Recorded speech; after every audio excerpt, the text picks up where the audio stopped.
رات کا سناٹا تھا۔ بغداد کی گلیاں خاموش تھی، مگر ایک چھوٹے سے چراغ کی روشنی میں ایک بوڑھا تاجر بیٹھا تھا۔ اس کے چہرے پر زندگی بھر کا تجربہ جھلک رہا تھا۔ اس کی دکان پر بیش قیمتی کپڑے، خوشبوئیں اور قیمتی موتی رکھے تھے، مگر وہ کسی کے حق کا انتظار نہیں کر رہا تھا۔ یہ شیخ عبد الرحمن تھے، بغداد کے سب سے ایماندار اور مشہور تاجر۔ لوگ کہتے تھے کہ اگر کسی نے حلال کمائی اور سچائی دیکھنی ہو تو ان کی دکان پر ایک بار ضرور آئے۔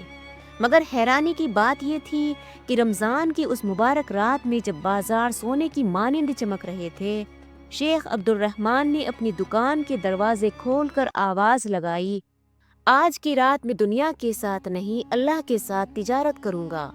یہ سنتے ہی لوگ رک گئے، حیرانی سے ایک دوسرے کو دیکھنے لگے۔ ایک نوجوان تاجر جو ہمیشہ نفع کے ہوش میں لگا رہتا تھا، قریب آیا اور پوچھا، شیخ، یہ کیسی تجارت ہے جو آپ اللہ سے کرنے جا رہے ہیں؟ کیا اللہ بھی سودا کرتا ہے؟ شیخ عبد الرحمن مسکرائے، ان کی آنکھوں میں ایک خاص چمک تھی۔ وہ بولے، ہاں بیٹا، اللہ کے ساتھ تجارت سب سے بڑی تجارت ہے، اور اس میں نقصان کا کوئی خوف بھی نہیں، مگر یہ ہر کسی کے نصیب میں نہیں ہوتی۔ نوجوان کی دلچسپی بڑھ گئی، وہ جھک کر زمین پر بیٹھ گیا، اور دیگر لوگ بھی تجسس سے ان کے ارد گرد جمع ہونے لگے۔ رمضان کی رات تھی، چاندنی ہلکی ہلکی زمین پر گر رہی تھی، اور بغداد کی اس قدیم دلی میں ایک ایسی بات ہونے جا رہی تھی جو شاید ہمیشہ کے لیے یاد رکھی جاتی۔ شیخ عبد الرحمن نے اپنی چھڑی زمین پر ٹکائی، گہری سانس لی اور بولے، یہ قصہ بہت پرانا ہے، مگر جو ایک بار اسے سمجھ لے اس کی زندگی بدل جاتی ہے۔ بغداد کی اس پرانی گلی میں چاندنی مدھم روشنی بکھیر رہی تھی۔ شیخ عبد الرحمن نے اپنی چمکتی آنکھوں سے مجمع کو دیکھا اور دھیرے سے بولے، یہ قصہ بہت پرانا ہے، مگر جو ایک بار اسے سمجھ لے اس کی زندگی بدل جاتی ہے۔ لوگ ہماتن گوش ہو گئے، ہر کوئی جاننا چاہتا تھا کہ آخر اللہ کے ساتھ تجارت کا مطلب کیا ہے۔ نوجوان تاجر جو ہمیشہ منافع کی حبس میں رہتا تھا، بے چینی سے بولا، شیخ، ہمیں بھی یہ راز بتائیے کہ اللہ کے ساتھ تجارت کیسے کی جاتی ہے؟ کیا اس کا مطلب زیادہ خیرات دینا ہے، زیادہ عبادت کرنا، یا کچھ اور؟ شیخ عبد الرحمن ہلکے سے مسکرائے اور بولے، بیٹے، اللہ کے ساتھ تجارت کا مطلب یہ ہے کہ انسان اپنے ہر عمل میں اللہ کی رضا کو نفع سمجھے اور دنیا کے منافع کو ثانوی رکھے۔ جو اللہ کے لیے دیتا ہے وہ کبھی گھاٹے میں نہیں رہتا۔ یہ سن کر مجمع میں سے ایک بوڑھے شخص نے سر ہلایا اور بولا، شیخ، ہم سب جانتے ہیں کہ صدقہ دینا اور نیکی کرنا اچھا ہے، مگر یہ تجارت کیسے ہوئی؟ یہ سن کر شیخ عبد الرحمن نے اپنی چھڑی زمین پر ہلکے سی مار کر کہا، بیٹے، میں تمہیں ایک سچا واقعہ سناتا ہوں جو میرے استاد نے مجھے سنایا تھا اور جس نے میری زندگی بدل دی۔ یہ قصہ بغداد کے ایک مالدار سوداگر کا ہے جس کی دولت کا کوئی حساب نہ تھا، مگر اس کا دل ہمیشہ بے چین رہتا تھا۔ لوگ مزید قریب ہو گئے۔ جیسے ہی شیخ عبد الرحمن نے قصہ شروع کیا، ہر کوئی خاموش ہو گیا۔ یہ قصہ تقریباً 50 سال پرانا ہے۔ عبداللہ بن سعید بغداد کے ایک مشہور تاجر تھے۔ ان کی تجارت خرید، خوشبوئیں، قیمتی پتھر اور بہترین مثالوں پر مشتمل تھی۔ ان کے گودام ہمیشہ سامان سے بھرے رہتے تھے۔ ان کے قافلے روزانہ بغداد کی گلیوں سے گزرتے۔ ان کے محل نما مکان کے دروازے پر ہمیشہ گراہکوں کی بھیڑ رہتی تھی۔ مگر ایک دن ایک عجیب واقعہ پیش آیا۔ عبداللہ بن سعید اپنی دکان پر بیٹھے تھے کہ ایک غریب مسافر آیا جس کے کپڑے پھٹے ہوئے تھے، جوتے مٹی میں اٹے ہوئے تھے اور چہرہ دھوپ سے جلا ہوا تھا۔ اس نے نہایت ادب سے سلام کیا اور کہا، اے بغداد کے عظیم تاجر، میں مسافر ہوں، میرا سامان راستے میں چوروں نے لوٹ لیا ہے، میرے پاس کچھ نہیں بچا، نہ کھانے کو کچھ ہے اور نہ ہی واپسی کا کرایہ۔ اگر آپ مجھے تھوڑا سا قرض دے دیں تو اللہ آپ کو بے حساب اجر دے گا۔ یہ سنتے ہی عبداللہ بن سعید کے چہرے پر ناگواری کے آثار آئے۔ وہ ایسے لوگوں سے اکثر نجات چاہتے تھے جو ان کے پاس امداد مانگنے آتے تھے۔ وہ جانتے تھے کہ کچھ لوگ بھوکے باز نہیں ہوتے ہیں جو محض پیسے بٹورنے آتے ہیں۔ انہوں نے سخت لہجے میں کہا، مسافر تم نے کہا کہ اللہ مجھے اجر دے گا، کیا اللہ کے پاس کوئی خزانہ ہے جو میرے نقصان کو پورا کر دے؟ میں اپنی تجارت نقصان میں نہیں کر سکتا۔ مسافر کے چہرے پر اداسی چھا گئی، وہ چپ چاپ سر جھکا کر جانے لگا، مگر وہ ابھی دکان کے دروازے سے نکلا ہی تھا کہ ایک اور شخص اندر آیا جو نہایت امیر اور شاندار لباس میں تھا۔ وہ بغداد کے ایک اور بڑے تاجر یعقوب بن خلیل تھے جو عبداللہ بن سعید کے ہم پلہ تھے۔ یعقوب بن خلیل نے سارا منظر دیکھا تھا۔ وہ مسافر کے قریب آئے، مسافر تمہیں جو چاہیے وہ مجھ سے لے لو، میں تمہیں بغیر کسی شرط کے قرض دوں گا اور نہ ہی مجھے لوٹانے کی فکر کرنا۔ یہ سن کر مسافر کی آنکھوں میں آنسو آ گئے۔ اس نے دعا دی اور کہا، اے بغداد کے تاجر، اللہ تمہیں وہ دولت دے جو کبھی ختم نہ ہو۔ اللہ تمہاری تجارت میں ایسی برکت ڈالے جو کسی نے نہ دیکھی ہو۔ یعقوب بن خلیل نے مسکرا کر کہا، میں نے تمہیں دیا نہیں، میں نے اللہ کے ساتھ تجارت کی ہے، اور جو اللہ کے ساتھ سودا کرتا ہے وہ کبھی گھاٹے میں نہیں رہتا۔ یہ جملہ سنتے ہی عبداللہ بن سعید کے چہرے کا رنگ اڑ گیا۔ وہ حیرت میں ڈوب گیا کہ یہ کیسی تجارت ہے جو بغیر نفع نقصان کے کی جاتی ہے۔ مگر اگلے چند دنوں میں جو ہوا اس نے عبداللہ بن سعید کو ہمیشہ کے لیے بدل دیا۔ بغداد کی گلیوں میں گرم ہوا چل رہی تھی، مگر عبداللہ بن سعید کے دل میں ایک عجیب سی ٹھنڈک اتر رہی تھی۔ وہ اپنی دکان کے دروازے پر کھڑا سوچوں میں گم تھا۔ یعقوب بن خلیل کا جملہ میں نے اللہ کے ساتھ تجارت کی بار بار اس کے ذہن میں گونج رہا تھا۔ وہ سوچنے لگا، کیا واقعی اللہ کے ساتھ تجارت کی جا سکتی ہے؟ کیا واقعی جو کسی کو بغیر کسی نفع کے دے وہ اللہ سے کئی گنا بڑھا کر پاتا ہے؟ مگر اس کا دل ابھی بھی مطمئن نہیں تھا۔ وہ ایک تاجر تھا، ہمیشہ نفع نقصان کے ترازو میں تولنے والا۔ وہ کسی بھی چیز کو فٹے بغیر نہیں مان سکتا تھا۔ اگلے دن جب سورج طلوع ہوا تو عبداللہ بن سعید اپنے کاروبار میں مصروف ہو گیا۔ دکان پر خریداروں کی قطار لگی ہوئی تھی، مگر اس کا دل بے چین تھا۔ پھر اچانک ایک قاصد دوڑتا ہوا آیا اور چیخنے لگا، عبداللہ بن سعید جلدی آؤ، تمہارا قافلے کے ساتھ کچھ بہت برا ہوا ہے۔ یہ سن کر عبداللہ بن سعید کا دل دھڑک اٹھا۔ وہ قاصد کے ساتھ بھاگتے ہوئے شہر کے دروازے تک پہنچا۔ وہاں موجود لوگ حیرانی سے ایک دوسرے کو دیکھ رہے تھے۔ سامنے کا منظر دیکھ کر عبداللہ کے پیروں تلے زمین نکل گئی۔ اس کا قیمتی تجارتی قافلہ جو قاہرہ کی طرف جا رہا تھا، راستے میں لٹیروں نے لوٹ لیا تھا۔ قافلے کے سارے اونٹ، سارا مال اور تمام خزانے دشمنوں کے ہاتھ میں جا چکے تھے۔ قافلے کے آدمیوں نے رو کر بتایا کہ کس طرح اچانک ڈاکوؤں نے حملہ کیا اور سب کچھ لے گئے۔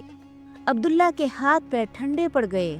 اس نے اپنے دونوں ہاتھ سر پر رکھ لیے اور زور سے چلایا، یہ کیسے ہو سکتا ہے؟ میرا سب کچھ لٹ گیا۔ یہ خبر بغداد بھر میں آگ کی طرح پھیل گئی۔ لوگ حیران تھے کہ عبداللہ بن سعید جو ہمیشہ منافع میں رہتا تھا اب دیوالیہ ہو چکا تھا۔ اسی شام وہ مایوس ہو کر اپنی دکان پر بیٹھا تھا کہ اچانک دروازے پر ایک سایہ نمودار ہوا۔ یہ یعقوب بن خلیل تھے۔ وہ آہستہ سے مسکرائے اور بولے کہ عبداللہ کیا ہوا؟ تم تو بہت پریشان لگ رہے ہو۔ عبداللہ نے بے بسی سے کہا، میرا سب کچھ لٹ گیا، میں برباد ہو گیا۔ میں ہمیشہ دنیا کی بہترین تجارت کرتا تھا، مگر اب میں خالی ہاتھ رہ گیا۔ یعقوب بن خلیل نے نرمی سے کہا، عبداللہ تمہیں یاد ہے جب میں نے ایک مسافر کی مدد کی تھی اور تم نے میرا مذاق اڑایا تھا؟ میں نے کہا تھا کہ میں نے اللہ کے ساتھ تجارت کی۔ عبداللہ خاموش ہو گیا۔ یعقوب نے اپنی جیب سے ایک تھیلی نکالی جس میں سونے کے دینار تھے اور اسے عبداللہ کے ہاتھ میں رکھ دیا۔ یہ لو عبداللہ، یہ وہ رقم ہے جو میں نے اس مسافر کو دی تھی۔ آج اللہ نے مجھے اس کا کئی گنا واپسی دے دیا ہے۔ میرا قافلہ کامیابی سے منزل پر پہنچ گیا اور میرا مال دگنے دام میں لگا۔ اللہ نے مجھے کبھی نقصان میں نہیں دیا، بلکہ نیکی کا بدلہ ہمیشہ بڑھا کر دیا۔ عبداللہ نے حیرت سے اس تھیلی کو دیکھا اور کچھ لمحے سوچتا رہا، اور پھر اس کی آنکھوں میں آنسو آ گئے۔